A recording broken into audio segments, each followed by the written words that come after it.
Hey everybody, this is Dr. Jeremy Payne. This is Dr. Jessica Payne with Evolution Integrative Medicine.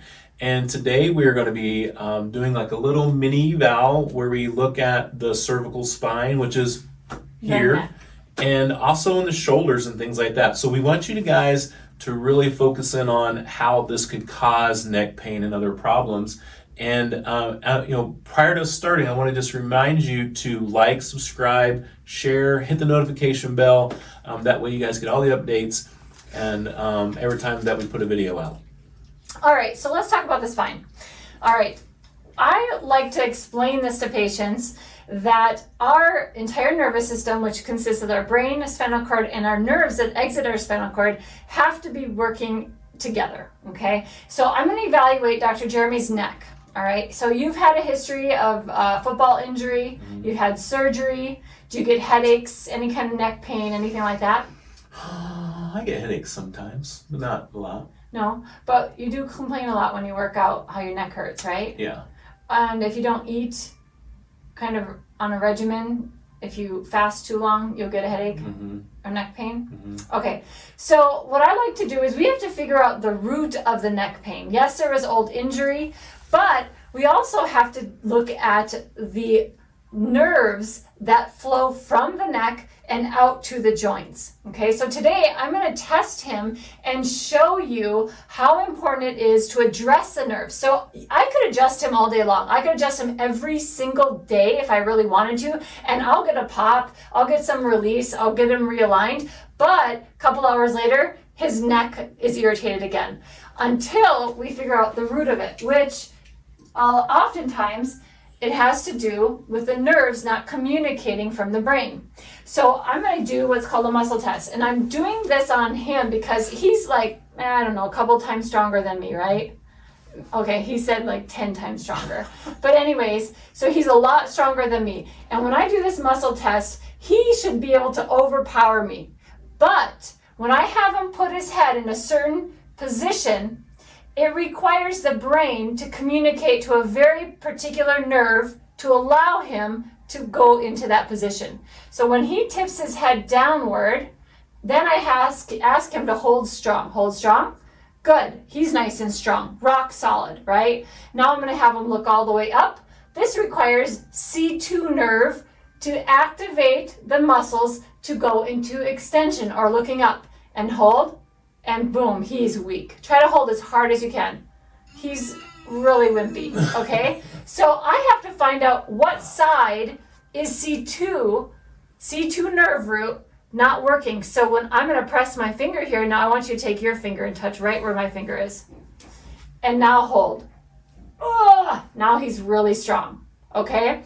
So Let's check the other side. Check the other side. C2 on the right now. Hold. Super weak. Okay, so I know the problem is coming from this left side. And maybe he just has to walk around with his finger here all day. No. Okay, no. All right, so what I do is I find out, because when I push here, basically I like to explain it like this. When I push here, the brain, which is our electronic switching station, all of a sudden realizes that there's a nerve here that's been turned off. So what I do is I turn the lights on. The brain's like, whoa, when I touch that area. So that's where we use a cold laser to activate that nerve. So bring that arm back up, look all the way up, see how it's weak. I put the laser right where that nerve root is that's not talking with the brain. Now, cold lasers, how they work is they work through vibration. A frequency, a light frequency is talking to this nerve, and the frequency is on activate. So it's activating that nerve. It only takes, 10, 20 seconds maximum. And now take the laser off and hold. Now he's strong. Good, now look towards that wall there. Hold.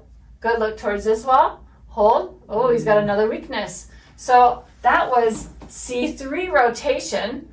So I'm gonna have him touch right there. Hold strong. Now it's rock solid. So I'm going to take my laser, activate the nerve. All of a sudden the brain begins to communicate to that nerve, which that nerve communicates to all the muscles that rotate the head. And now, after it's activated, he's strong. Good. So there's one other muscle that I know that is weak because I already checked him, and that's your latissimus dorsi. Hold strong and see how weak he is. Now, he should be, I mean, he's a big guy, right? Huge muscles here. He should not let me I actually have pain. Hold that up. I have pain right there when you do that. So he has pain in his shoulder joint. Okay. So now what I want you to do is take this left hand, touch right here. Sorry, right in the back. There you go. Bend that elbow. Hold strong. Ugh, now he's rock solid. So I take my laser again, and I'm going to place it right on the skin, right where that nerve is not talking to that lat muscle. Okay, go ahead. I'm going to leave it there for just a couple more seconds. Now I bring it back down and hold. Good. And now he's strong. So when we fix these nerves and we turn them on so they're activating the way that they should, they activate the muscles that they actually communicate to, you'll hold your adjustment so much better and so much longer. I think that's one of the biggest challenges that a lot of the patients that do come from other chiropractic offices is they mention that, you know, when they leave, they feel pretty good, but then the next day it's all messed up again. Yep. And so when we do this, it's a little bit different because now we've actually also addressed what's making the alignment problem a problem and causing their pain. Yeah, so the bones are going to misalign every single day, all day long, when those nerves aren't being communicated to and communicating to those muscles and those joints. So, well, and just real quick, so I think it's also really important for you to understand that, like, we really understand what nerves are going where. And so it's not just about the pop, it's not just about the joint in the spine, but we understand, like, where everything is going. So I think that's another thing that so should we show? So for example, it's really important to understand when you tip your head down, you were checking C1 when you look up. Now that should be strong, we're checking C2. When you look that way, you were checking C3 nerve, C3 nerve, tipping, C4 nerve, C4 nerve. Now when people have shoulder problems, the first thing I like to do is check the shoulders and C5 nerve. Hold, and check this side, hold. Then we're checking, as every single movement we do, we're checking every level of the nerve roots of the spine. So hold strong. This is C6. C6, push against me. That's C7, push against me, C7. And if there's a weakness in one of those right there, we know that the nerve that's coming from the spine is not communicating all the way down. And that's why we see so many carpal tunnel issues, that it's not coming from the wrist, it's actually coming from the neck. So I hope you guys learned something today. I hope you learned a lot today. And I hope you understand that there's way more to just the pop or to that quick adjustment. There's so many things that are being communicated, and 47 miles worth of nerves that we have to address in our human body. Yeah, and we take care of all that, so that's what's really cool. So if you have any questions, please reach out, comment below, and remember to subscribe, hit the notification bell, and please share this video with somebody who you love or somebody you know who could be having some problems with their neck. Again, I'm Dr. Jeremy Payne, and this is Dr. Jessica Payne with Evolution Integrative Medicine. Have a great day.